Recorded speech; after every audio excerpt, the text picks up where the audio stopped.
Ustedes es alistándonos para la batalla. Hemos visto, ¿verdad?, que el apóstol Pablo seccionó la carta en tres partes importantes. Tres partes de la vida de un discípulo, que es bien importante que nosotros la tengamos muy en claro. Las partes son el orden de las partes en las que Pablo escribió la carta. Es muy importante porque lleva una secuencia de crecimiento. Y lo primero que nosotros vimos y que necesita entender un discípulo es experimentar quién es, conocer realmente cuál es su identidad como hijo de Dios. Nosotros antes en el mundo, cuando no conocíamos al Señor, no teníamos identidad. La gente que no conoce a Dios no tiene identidad. Trata de buscar una identidad en las cosas que hace, en las cosas que compra, con las personas con las que se junta, pero a la luz de la palabra solamente nos puede dar identidad aquel que nos creó, aquel que es nuestro Padre Celestial, ¿verdad? Entonces, fíjese, qué importante es que nosotros experimentemos realmente cuál es nuestra identidad como hijos de Dios. La segunda parte, que es bien importante para el discípulo, es alcanzar una vida disciplinada de comunión con Dios diaria. Me gusta lo que dice Hebreos capítulo 12. El apóstol Pablo compara la vida cristiana con una carrera. En aquel tiempo, cuando Pablo escribió la carta a los hebreos, estaba Grecia en su apogeo, el país de Grecia. No mi hija, ¿verdad? Y los griegos le rendían culto al cuerpo, al ejercicio. De hecho, ahí nacieron los Juegos Olímpicos. Se cree que ahí se originaron, ¿verdad? Y Pablo escribe en la carta a los Hebreos capítulo 12, versículo 1, dice: por tanto, nosotros también, teniendo en derredor nuestro tan grande número de testigos, fíjese lo que dice Pablo, despojémonos de todo peso. O sea, quítate de todo lo que te estorba como hijo o hija de Dios. Porque la carrera cristiana, la vida cristiana es una carrera, y no es una carrera de rapidez, no son 100 metros, no, es un maratón que dura toda la vida. ¿Y cómo son los maratonistas? Son bien disciplinados, porque el maratón son más de 40 kilómetros, imagínense nada más. Son disciplinados en su alimentación, son disciplinados en su ejercicio diario. Han aprendido a despojarse de muchas cosas que les estorban. De igual forma nosotros, ¿cómo corren los atletas? Con ropa muy ligerita, ¿verdad? Los tenis que usan, por lo general son tenis muy especiales y bien caros, porque no pesan nada.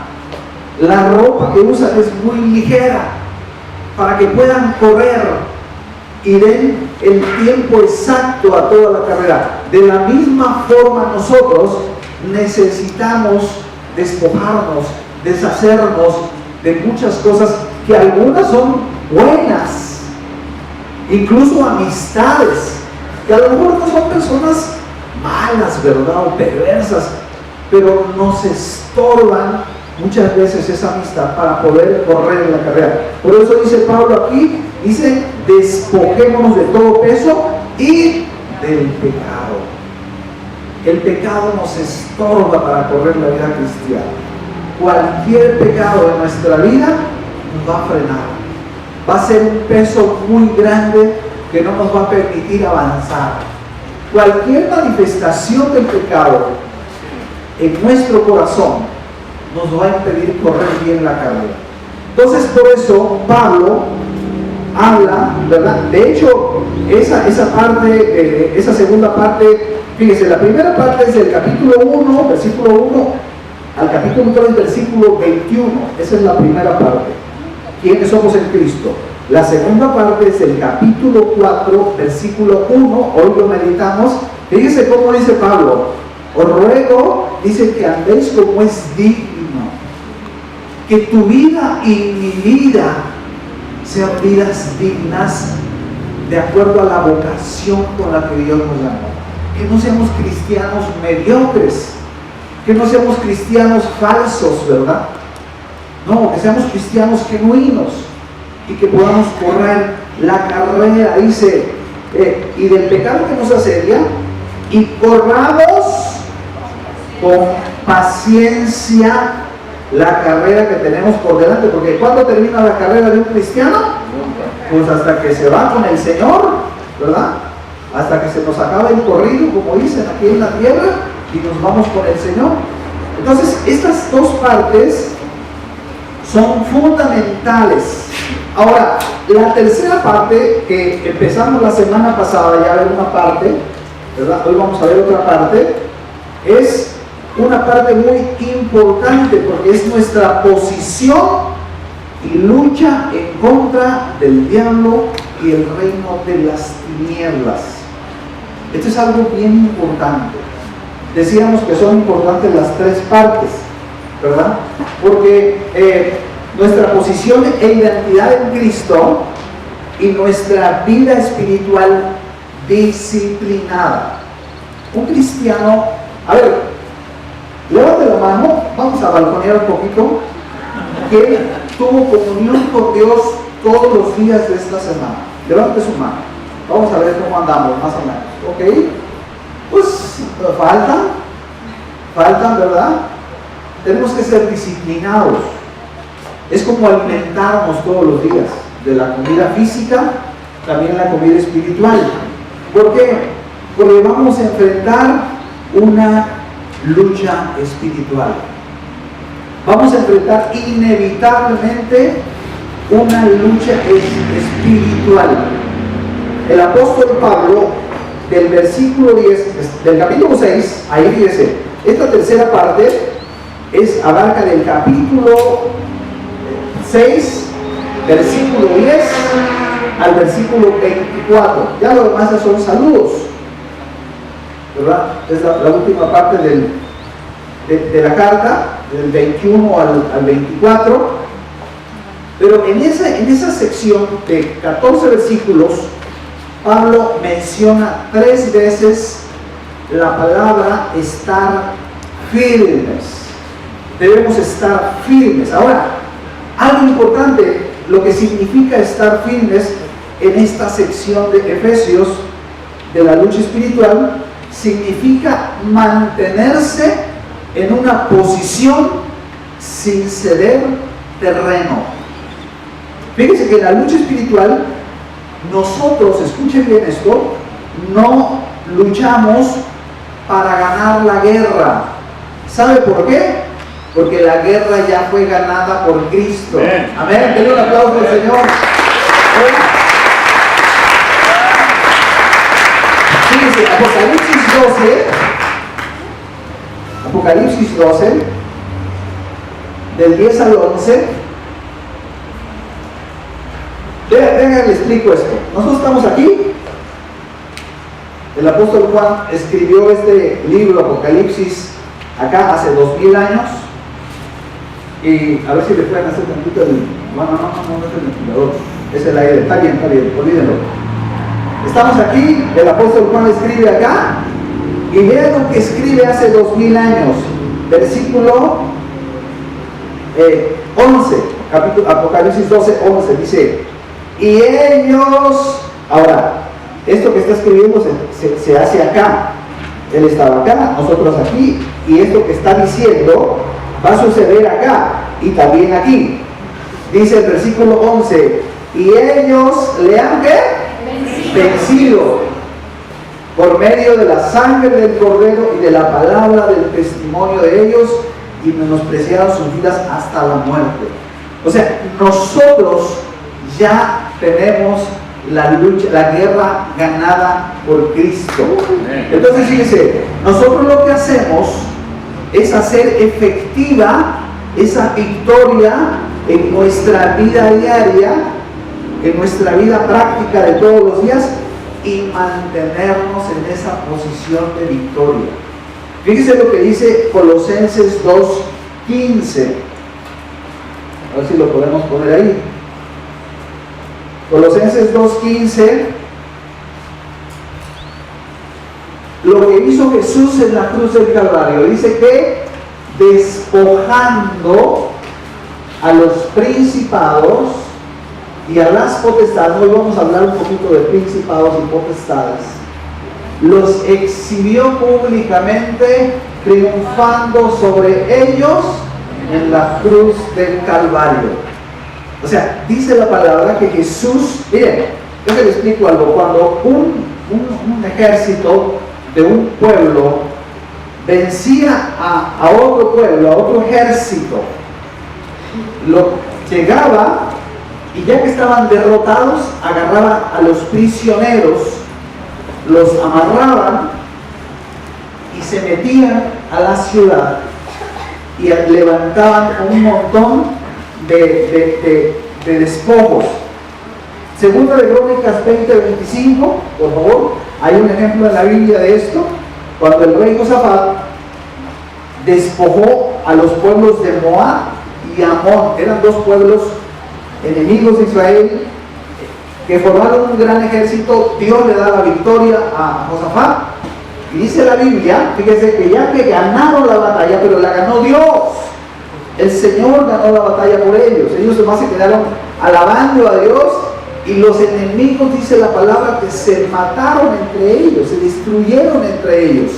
¿Por qué? Porque ellos estaban adorando a Dios y poniendo su confianza en Él. Dice, vinieron entonces Josafat y su pueblo, ¿a qué? A despojarlos.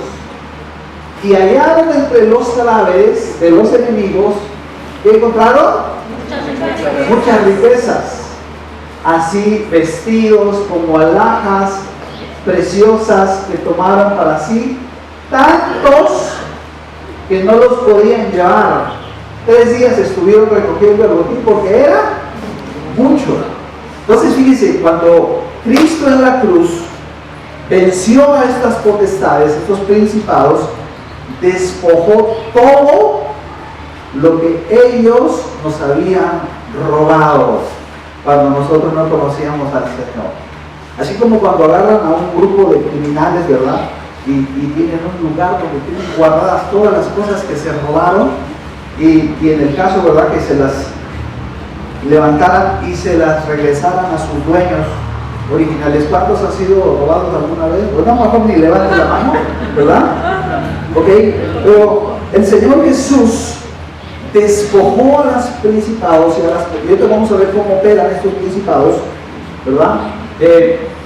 Y les quitó todo lo que nos pertenecía a nosotros. Por ejemplo, la libertad espiritual. ¿Qué otra cosa?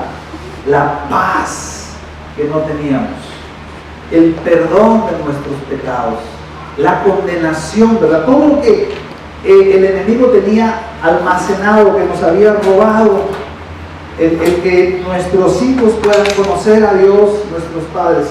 ¿Ok? Entonces es importante que nosotros entendamos. Ahora, volviendo a lo que veíamos la semana pasada, hablamos de lo que sucedió en un principio. Fíjese, así en la eternidad pasada, nosotros estamos viviendo en el tiempo. La Biblia nos habla de la creación. Esta es la eternidad pasada. Dios es eterno.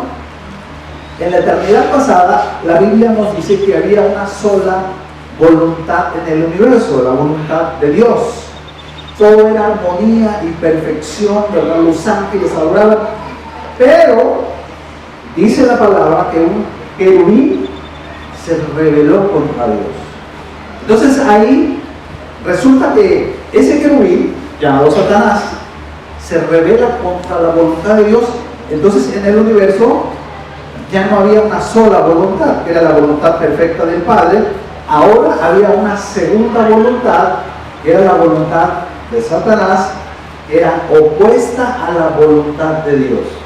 La vez pasada hablamos que Dios puso al hombre en el huerto del Edén, ¿verdad?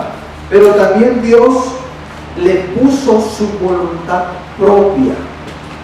Dios es un Dios generoso. Es increíble cómo Dios pone al hombre en el huerto, ¿verdad? Y le pone dos árboles enfrente. El árbol de la vida representa a Dios y el árbol de la ciencia del bien y el mal representa a nuestro enemigo, Satanás. Y Dios le da esa oportunidad al hombre de ejercer el libre albedrío en su corazón, porque el hombre es autónomo en sus decisiones, porque tenemos ese poder de decidir moralmente delante de Dios.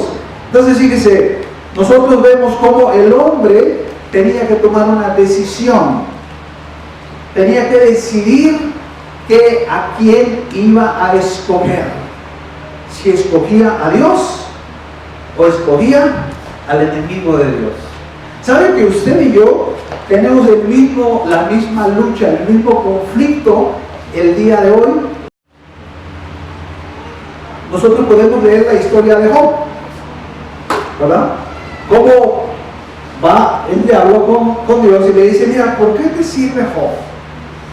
Porque lo tienes bien bendecido. Mira todo lo que le das. El Job tenía un montón de hijos, un montón de propiedades, una sola esposa y él especial, ¿verdad? Entonces, y le dice: a ver, quítale todo eso, a ver si él te sigue escogiendo a ti. Y Dios dijo: órale, te doy permiso para que vayas y le quites todo. Me gusta lo que dice ahí el capítulo 1 de Job, que ya que Job perdió todo lo que tenía, perdió la vida de sus hijos, perdió las posesiones que tenía, el que decidió seguir escogiendo a Dios. ¿Sabes que la guerra espiritual en el mundo espiritual consiste en una lucha de voluntades? ¿A quién vamos a escoger? ¿Vas a escoger la voluntad de Dios? Fíjese, esa lucha espiritual se pelea, ¿saben dónde? En el corazón del hombre. Esa lucha que tuvo Adán en un principio cuando tenía los dos árboles enfrente es la misma lucha que usted y yo tenemos hoy en día. ¿A quién vamos a escoger? Entonces la lucha espiritual que nosotros vemos en la palabra de Dios es una lucha de decisiones, es una lucha de voluntades y se lleva a cabo en el corazón del hombre. ¿A quién vamos a escoger? ¿Verdad? Ahora fíjese, Dios es honorable. Dios nos da libertad de escogerlo a Él. Los que estamos aquí hemos escogido a Dios el día de hoy. Nosotros en esa libertad, porque Dios nos hizo libres. Dios no nos obliga a servirle. No estamos aquí a fuerzas.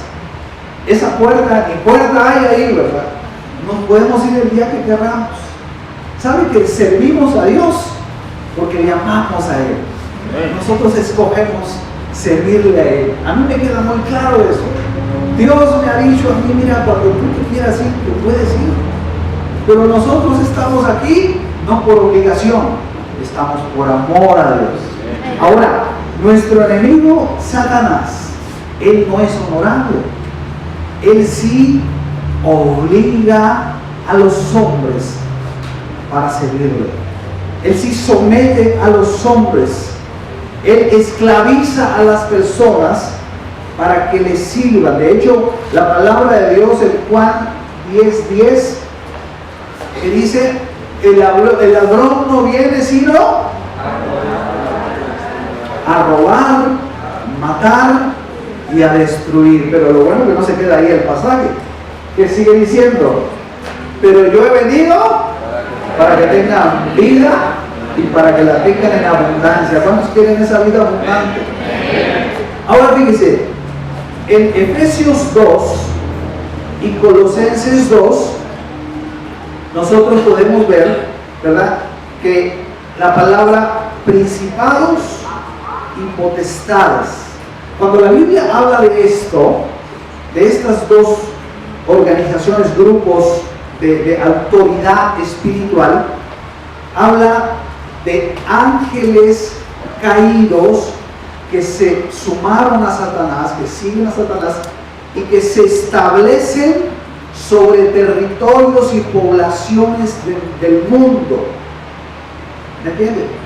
Sobre esta región hay potestades y hay principados que esclavizan a la gente, ¿verdad?, que deciden cerrar su corazón a Dios y su voluntad, no unirla a Dios, sino unirla al enemigo de Dios, Satanás.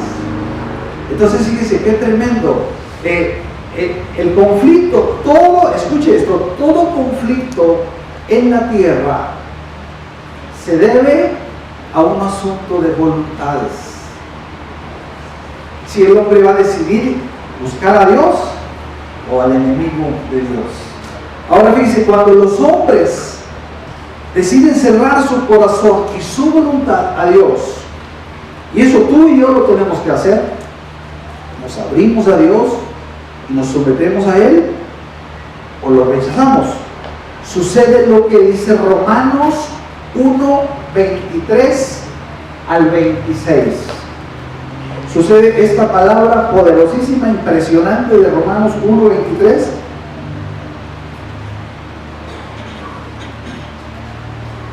Dice, habla de los hombres en las poblaciones y cambiaron la gloria de Dios incorruptible en semejanza de imagen de hombre corruptible, de aves, de cuadrúpedos y de reptiles. O sea, es lo que el hombre decide adorar, todo eso. Por lo cual también Dios los entregó. O sea, Dios dice, bueno, ok, no quieres nada conmigo, te entrego, dice, a la inmundicia en las concupiscencias de sus corazones. El corazón del hombre se cierra a Dios y se abre a la voluntad satánica, de modo que deshonraron entre sí sus propios cuerpos, empiezan a hacer muchas cosas, perversiones, ya que cambiaron ¿la qué? Fíjese, la verdad la vamos a estar viendo, lo hemos dicho. La verdad en la Biblia significa la realidad de Dios. Dios tiene una verdad para sus hijos, tiene una realidad. Nosotros ahora como hijos de Dios vivimos en la realidad de Dios, que es la realidad original que Dios tenía para nosotros. Ahora dice, ya que cambiaron la realidad de Dios, ¿por qué? Por la mentira, honrando y dando culto a las criaturas antes que al Creador, el cual es bendito por los siglos. Eso pasa en nuestros pueblos. Eso pasa en nuestros pueblos. El 26, por favor. Otra vez dice, por eso Dios los entregó a pasiones vergonzosas, pues aún sus mujeres cambiaron el uso natural, y los hombres también, el que es contra naturaleza. ¿Ok?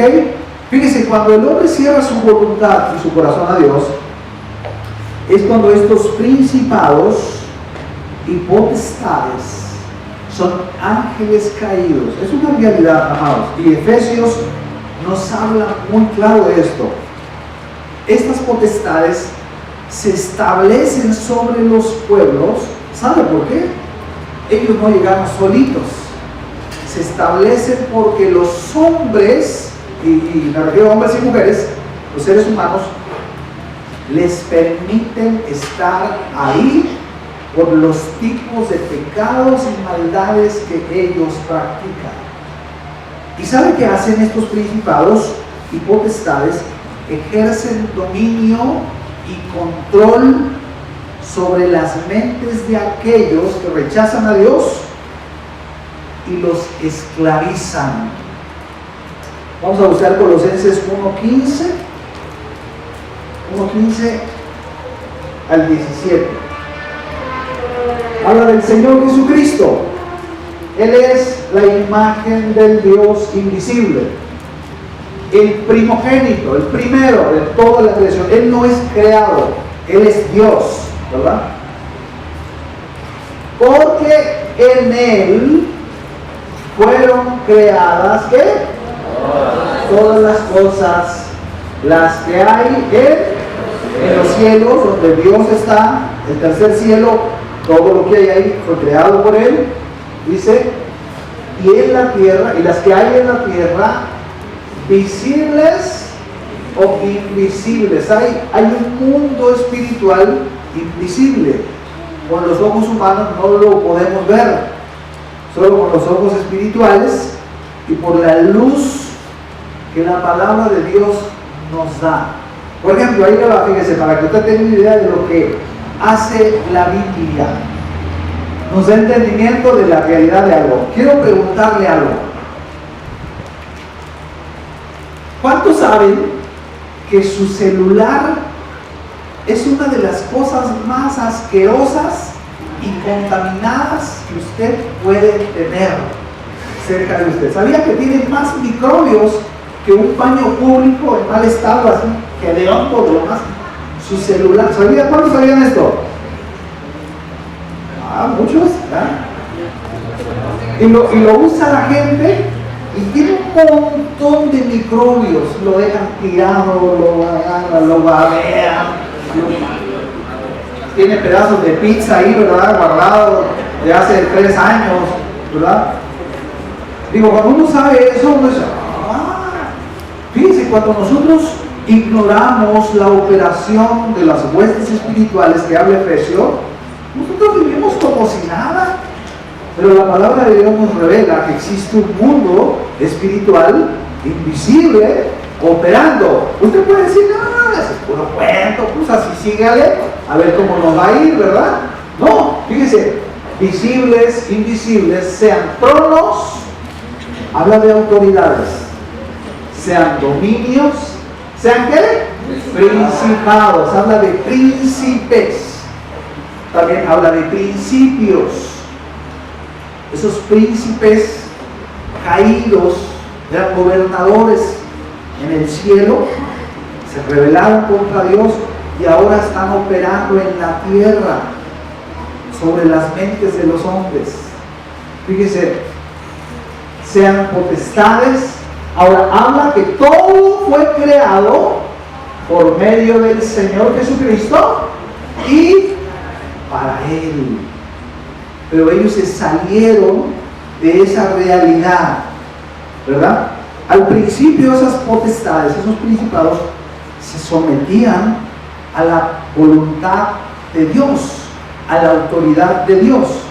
Pero debido a la rebelión del querubín y los ángeles, ellos se salieron de esa realidad y empezaron a establecer una irrealidad o una mentira. Ahora, estos ejercen dominio y control, dijimos ya hace rato, sobre territorios y poblaciones. Y estos seres espirituales de maldad, escuchen bien esto, son los que establecen las culturas y las tradiciones de los pueblos. ¿Ha conocido un pueblo que no tenga cultura o tradición? Todos tienen cultura y todos tienen tradición. La palabra cultura viene de culto. Y sabe que de ahí se forman las religiones.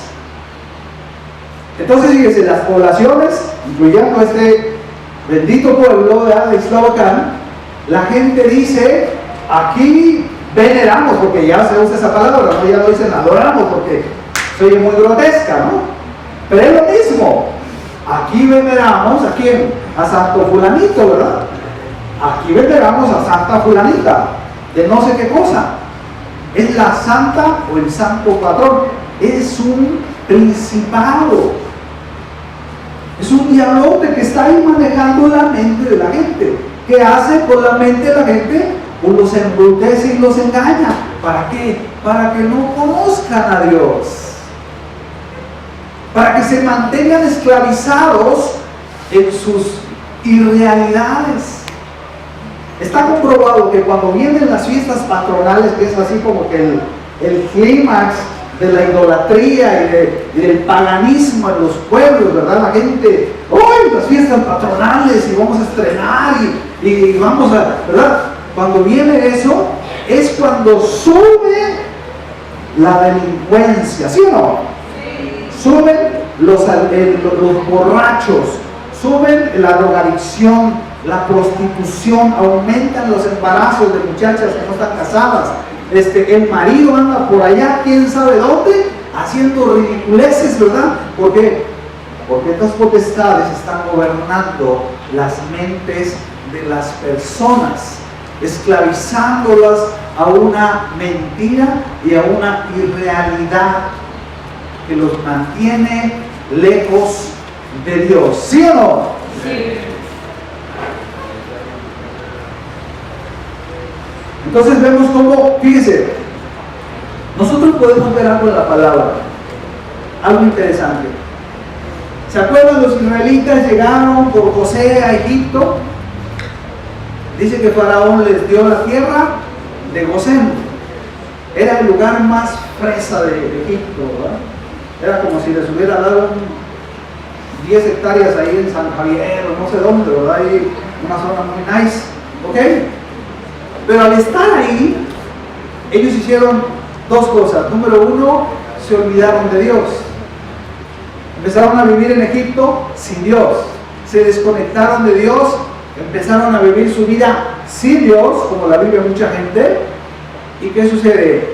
Terminaron siendo esclavos de los egipcios. Ahora, es interesante cuando nosotros leemos la historia bíblica, que los israelitas, cuando estaban en Egipto, no tenían cadenas. Ellos vivían libres, pero eran esclavos. Ellos vivían ahí en Egipto, ¿verdad? No tenían cadenas físicas, pero tenían cadenas mentales y espirituales. Le pasaba lo que le pasa a los elefantes. ¿Cuántos saben lo que le pasa a los elefantitos? Elefantitos bebés. Los amarran de una pata con una cadenota a un árbol frondoso. Los dejan por semanas ahí. En ese tiempo el elefantito llora, grita, su raíz, gime, ¿verdad? Se forcejea, lucha por semanas enteras para poder escaparse, pero no lo puede hacer hasta que llegue el punto en el que el elefante se rinde. Dice, ya no puedo, no voy a escapar. Entonces ya sucede algo bien importante, se graba en su memoria que él tiene que estar atado ahí. Y sabe que los elefantotes cuando crecen los amarran con un mecatito, una soga, y les ponen una estaca. ¿Usted cree que el animalote ese no puede hacer así y romper la estaca? Claro que sí, pero su esclavitud está en la mente. Eso es lo que hacen las potestades con la mente de la gente, las esclaviza. Yo no puedo dejar este vicio, yo no puedo cambiar a mi familia, yo no puedo serle fiel a mi esposa, ¿verdad? Por ejemplo, fíjese, ellos, fíjese, bueno, hay algo interesante. Éxodo 1, 9 y 12, vamos a leer lo que dice de los egipcios para comprobar eso que les estoy diciendo. Éxodo 1, 9. Pero ándale, Miguelito. Fíjense lo que dice, eso decían los egipcios. Aquí el pueblo de los hijos de Israel es mayor que nosotros, ¿y más qué? ¿Quiénes eran más poderosos, los israelitas o los egipcios? ¿Quién es más poderosa, la iglesia o las potestades? La iglesia. El 12. El 12, 1:12. Pero cuanto más los oprimían, tanto más se multiplicaban y crecían, de manera que los egipcios, ¿qué? ¿Se dan cuenta de la esclavitud? Qué curiosa, ¿verdad?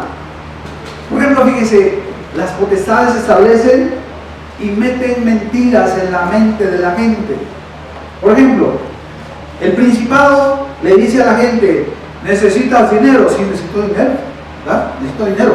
Ok, ¿qué vas a hacer? Pues trabaja tiempo extra, esfuérzate. Ajá. Oye, pero desvélate. Pero tú dices: bueno, es que tengo un compromiso en la iglesia. Oh, no, eso no es importante. Eso te quita tiempo, no vayas. No, ¿verdad? Vean lo que dice el Salmo 127:2. Cuando una persona por sí mismo, manipulado por esas potestades, piensa en independencia de Dios, esto sucede.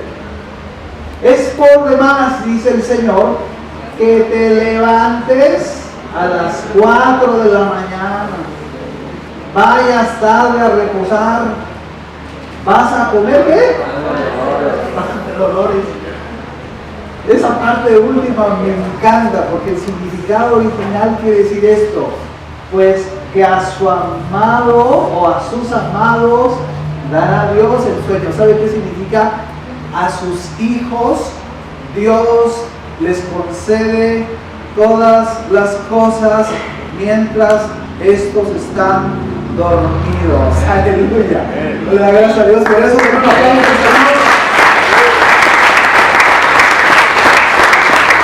Entonces, ¿qué tengo que hacer yo? Pasar más tiempo en la presencia de Dios. Vean lo que dice. Pusieron unas cosas que me llamaron la atención. Deuteronomio 8:17. Deuteronomio 8:17. Lo que Dios nos da a nosotros. ¿Qué capacidades Dios nos da?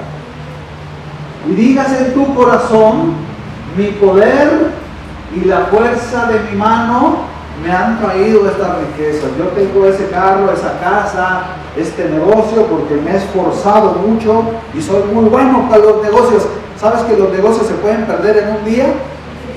En un día se acaba todo cuando no dependemos de Dios. Fíjense lo que dice: mi poder y mi fuerza de mano me han traído esta riqueza. 18, vea lo que dice: sino más bien, ¿qué dice? Acuérdate de Jehová tu Dios, es nuestro proveedor, porque Él te da el poder para hacer la riqueza. ¿De dónde viene el poder para hacer la riqueza? Dios me da entendimiento. Vea lo que dice Éxodo 35:30. Está muy padre esto, ¿verdad? Éxodo 35:30. Está el vecino ahí de Deuteronomio, cerquita. Fíjese, Dios le está hablando a Moisés.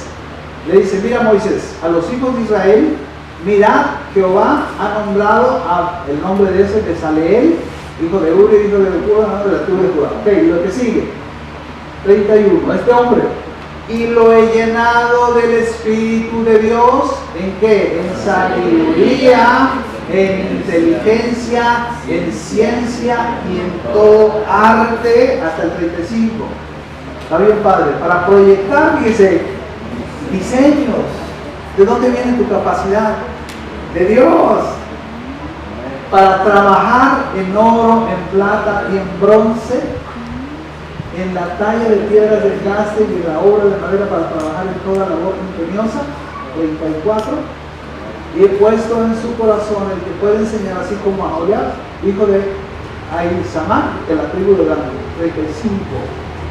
Y los he llenado de sabiduría de corazón para que hagan toda obra de arte y de invención, y de un bordado en azul, en púrpura, en carmesí, en lino, en todo eso, ¿verdad? Y en telar, para que hagan toda labor e inventen todo diseño. Eso es lo que Dios te da cuando te conectas con el Padre.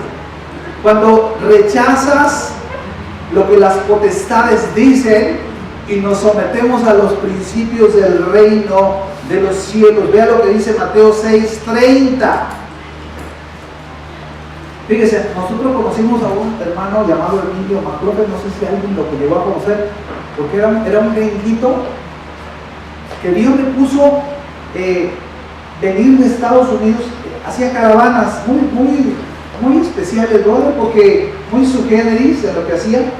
Se venía desde Mexicali, Sonora, Sinaloa, venía puebleando.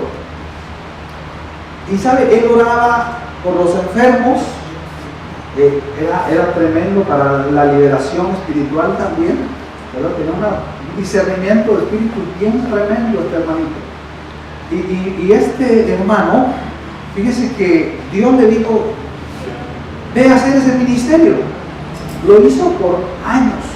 Ahora, él, fíjese, le pasó algo bien interesante, porque ahí donde él estaba, en Estados Unidos, un cambio de la restricción del gobierno le cambió de parabrisas a un modelo de automóvil, no me acuerdo qué modelo, y el caso es que dijo, ese vidrio no va a funcionar. Y había un japonés que tenía una fábrica de vidrios y tenía miles de esos vidrios. Y cuando el gobierno dio el aviso que ya no se iban a usar ese tipo de cristales, este hombre se decepcionó y dijo, voy a vender el negocio. Y se lo vendía a este hermano, a Emilio. Y este brother dijo, pues, ¿para qué quiero eso? Pero se lo regalaba, se lo vendió así como nada, pues. Guerra que compró el lote, ¿verdad?, de los vidrios. Y resulta que este hermano oró a Dios y le dijo, Dios, ¿qué onda? ¿Me venden esto? No sé para qué. Comprarlo. Y lo compró. Con un fondito que él tenía ahí, lo pudo comprar, se quedó con toda esta fábrica de parabrisas. Y sabe que al mes el gobierno cambió la disposición y dijo, no, siempre sí vamos a poner ese modelo en circulación. Bueno, resulta que el único taller que tenía ese modelo era este brother. Sabe que con ese dinero él sacó un fondo para que toda su vida pudiera hacer el trabajo que Dios le había dado. Dios es poderoso.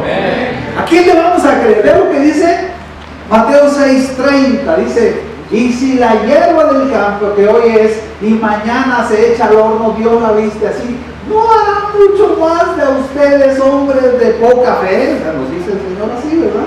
31. No se afanen, pues, diciendo que comeremos o que vestiremos. 32. Porque ¿quiénes son los gentiles? Los que no conocen a Dios, los que viven ajenos a la vida de Dios, los que no quieren buscar a Dios. Dice, buscan todas estas cosas. ¿Cómo viven? Afanados, desesperados, ¿verdad? Para ellos el trabajo es así como que, no, o sea, yo no digo que no seamos responsables en nuestro trabajo, yo no digo que no seamos bien hechos, ¿verdad? Profesionales, sí, pero nosotros sabemos que nuestro proveedor, ¿quién es? Dios. Entonces dice, buscan todas estas cosas, pero vuestro Padre Celestial, ¿qué dice? Sabe que tenemos necesidad de todas estas cosas. Lo que sigue es el de oro, dice, mas buscar primeramente el reino de Dios y su justicia y todas las cosas. ¿Cuáles son todas las cosas? Todas las cosas os serán añadidas. Denle un aplauso al Señor.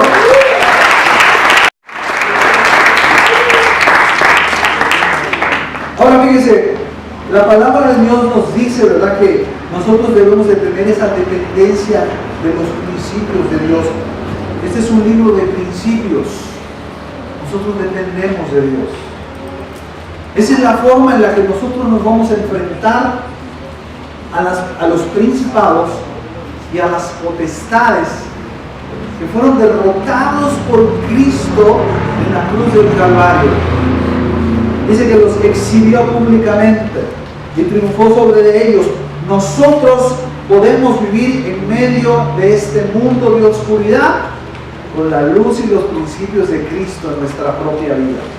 Nosotros podemos vivir una vida de bendición. Ahora fíjese, en Efesios 6:10, ahí el Señor nos habla de algo bien precioso. Fíjese, Efesios 6:10 dice: por lo demás, hermanos míos, fortaleceos en el Señor y en el poder de su fuerza. Ahora fíjese, fortalezcanse. Bueno, la que sigue también, el 11. Vístanse de toda la armadura de Dios para que puedan estar firmes contra los engaños, las mentiras del diablo. Aquí vemos dos palabras importantes: fortalezcanse y vístanse. ¿Sabe que habla de algo activo? Cuando el Señor dice vístete de la armadura, fortalécete en el tiempo con Dios, cuando tú eres disciplinado en tu vida diaria, cuando tienes, mira, determina esto en tu vida, te va a bendecir. Determina un lugar en donde tienes comunión con Dios. ¿Cuántos tienen un lugar secreto para con Dios? Levante su mano. Gloria a Dios. Yo le invito, si usted no abusa, un rinconcito de su casa. Incluso si quiere, métase al baño, ahí mete la mesita, ¿verdad? Si no tiene espacio, o en el patio, donde usted esté solo. A mí no me gusta, cuando yo estoy estudiando la Biblia, soy muy loco, hago mucho ruido, hablo, lloro, brinco, salto, ¿verdad? Entonces no me gusta estar con nadie, ¿no? Yo me gusta estar solo. Entonces cuando yo estoy ahí en el lugar secreto, Dios me da esa fortaleza. Ahora, fortalezcanse y vístanse. Habla de ejercitar nuestra voluntad. Usted necesita hacer uso de su voluntad. No podemos ser pasivos en la lucha espiritual. Una persona pasiva será arrastrada por la corriente de este mundo. Nosotros, antes de conocer a Cristo, éramos pasivos, por eso éramos arrastrados. Ya lo hemos leído, Efesios 2, del 1 y 2, ya no los sabemos de memoria. Efesios 2, 1 y 2, fíjese, Él nos dio vida a nosotros cuando estábamos muertos en nuestros delitos y pecados. Versículo 2 dice: en los cuales anduvimos en otro tiempo, siguiendo en forma pasiva la corriente de este mundo, que es conforme, dice, al príncipe. Finalmente, las potestades y los principados están bajo la potestad del príncipe, dice, de la potestad del aire. ¿Quién es el príncipe de la potestad del aire? Satanás. Dice, el espíritu, ¿que qué? Ahora opera en las mentes de aquellos que dicen: no, es un grupo, no se dan cuenta, pero están atados. No se dan cuenta, pero están esclavizados. Nosotros tenemos que ser como David. Fíjese, David fue un hombre que la regó y pecó. ¿Cuántos han regado, la han regado y cuántos han pecado? Pues todos, ¿verdad? Pero me gusta mucho lo que dice Salmo 27, 4 al 6. Salmo 27, 4 al 6. Vea lo que nos recomienda David.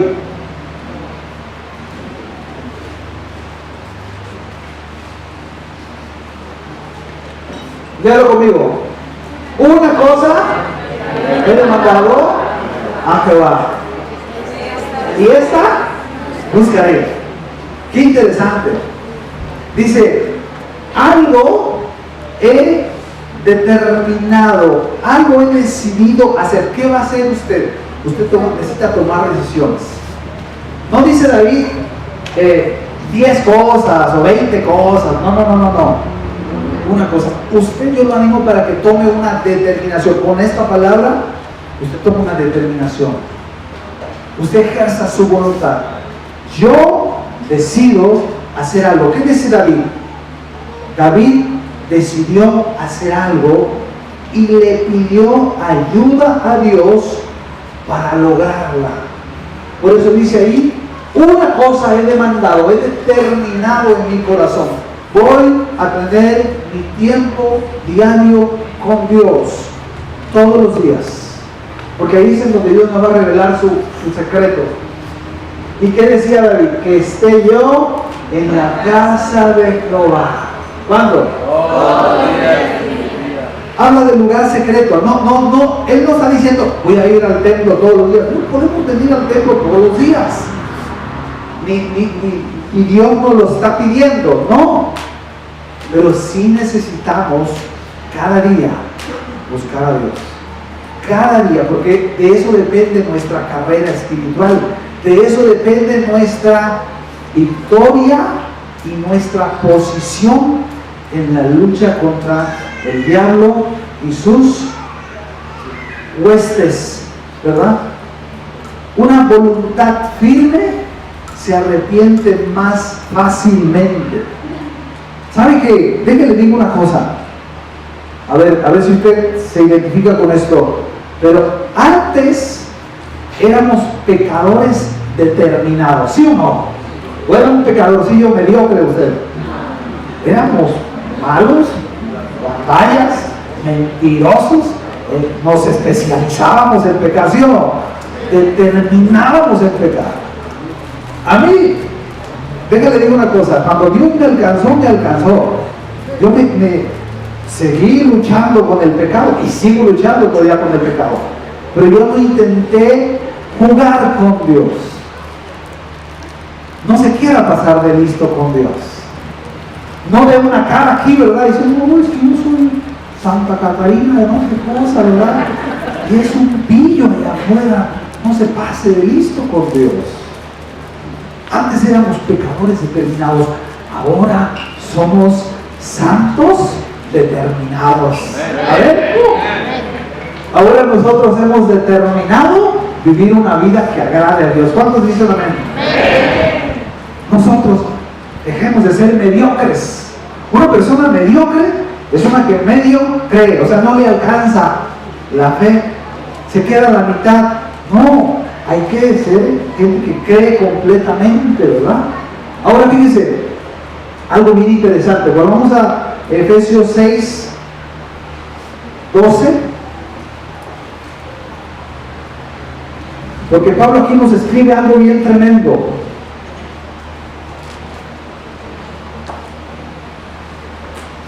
Dice, porque no tenemos lucha contra sangre y carne, sino contra principados, dice Pablo. Todo lo que nos dijo anteriormente. Dice, fortalezcanse, pongan, dice, Dios nos da la armadura, pero yo me la tengo que poner. Dios no me la pone. Yo decido ponérmela cuando obedezco, cuando sirvo, cuando estoy bajo autoridad, cuando lo busco cada día delante de Dios. Es más emocionante que la vida que llevamos antes del pecado. Dice, ¿por qué? Porque no tenemos lucha contra sangre y carne. ¿Qué significa esto? Que no es una lucha contra personas de carne y hueso. No, más bien nuestra lucha es contra principados y potestades, contra gobernadores de las tinieblas de este siglo, contra huestes. Esa palabra huestes la busqué y dice, significa ejército en campaña de guerra. O sea, no crea que están bromeando, y lo estamos viendo, ¿sí o no? Sí. Las potestades bromean con toda la maldad que hay. ¿Están bromeando? ¿Usted cree que nosotros podemos estar así jugando a la iglesita y las potestades siguen operando? Claro que sí. Nosotros no podemos estar así. Por eso dice Pablo, estén firmes para la batalla. No andes jugando, ponte firme, porque hay una guerra, ¿verdad? Ahora, fíjate, nos habla que es un ejército bien organizado. como dicen ahora, de la delincuencia, ¿verdad? La delincuencia organizada, porque están organizados. Están organizados. ¿Cómo creen que vamos a enfrentar esa lucha? ¿Como soldaditos acá haciendo lo que se nos da la gana? No, esa lucha no la enfrentamos solos. La enfrentamos en el ejército de Dios que está aquí presente, la iglesia. La iglesia es el ejército de Dios. Vea lo que dice Colosenses 2:10. Nosotros somos parte de ese ejército de Dios. Nosotros nos cubrimos con los poderes de Dios, con la sangre de Cristo. Dice, y vosotros estamos completos en Cristo, que es la cabeza de todo principado y potestad. Somos soldados que nos alineamos para la batalla. ¿Cuántos dicen esta mañana, yo soy parte del ejército de Dios y me alisto para la batalla? Si usted es parte de ese ejército, póngase de pie, y quiero demostrarle que hay un ejército en este lugar, que hay un ejército de parte de Dios en este pueblo, en este lugar, en este territorio, ¿verdad? Nosotros nos ponemos listos para la batalla, para la guerra que Cristo ya ganó en la cruz del Calvario. Vamos a hacer un ejercicio poderoso. Yo le voy a decir unas palabras, levanto mi mano y usted va a decir, sí Señor, con todo su corazón. ¿Ok? En esta hora, ejército de Dios, ¿estás listo para la batalla? ¡Sí, Señor! ¿Soldados listos para la batalla? ¡Sí, Señor! Porque todo lo podemos en Cristo que nos fortalece. ¡Sí, Señor! Porque mayor es el que está en nosotros que el que está en el mundo. ¡Sí, Señor! Porque en el nombre de Jesucristo se dobla toda rodilla de los que están en los cielos, en la tierra y debajo de la tierra. ¡Sí, Señor! Y toda lengua confiese que Jesucristo es el Señor, para gloria de Dios Padre. ¡Sí, Señor! Padre, gracias en esta hora, Señor, por habernos alistado en tu ejército. Gracias, Padre, porque toda potestad te fue dada en el cielo, en la tierra y debajo de la tierra. Y toda lengua va a tener que confesar que tú eres Señor, para gloria de Dios Padre. Y en tu nombre, Señor, nosotros salimos como un ejército poderoso a conquistar la tierra, a interceder por nuestros pueblos queridos, porque amamos estos pueblos, Señor, porque tú nos has dado esa potestad y esa autoridad en tu nombre. Los de la alabanza, súbanse. Vamos a terminar alabando al Señor. Una de alabanza. Aleluya. Gracias, Señor, porque si tú dijiste, toda potestad me fue dada, y en esa potestad, en esa autoridad, yo los envío como soldados del reino para que establezcan el reino de Dios a donde quiera que ustedes vayan, para que oren por los enfermos, para que intercedan por sus poblaciones, para que establezcan el reino de Dios y la gloria de Dios llegue a ese lugar, la paz de Dios llegue a ese lugar. Padre, gracias por tu iglesia. Y si tú estás esta mañana aquí en este lugar y te quieres alistar al ejército de Dios y quieres recibir a Jesucristo, nuestro capitán, nuestro general, como Señor y Salvador de tu vida, como el Rey de tu vida, ahí donde estás, levanta tu mano derecha y dile, Señor Jesús, en esta hora yo te pido perdón por mis pecados. Yo me arrepiento y me vuelvo a ti, Señor. Me vuelvo al reino de Dios y su justicia. El día de hoy, Jesús, te recibo como mi Señor y mi Salvador. Alístame en tu ejército y gracias por permitirme ser parte de eso, de Él, Señor, porque en tu nombre yo voy a tener la victoria, en el nombre de Jesús. Amén. Vamos a alabar al Señor y terminamos. Aleluya, un aplauso al Señor.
Señor.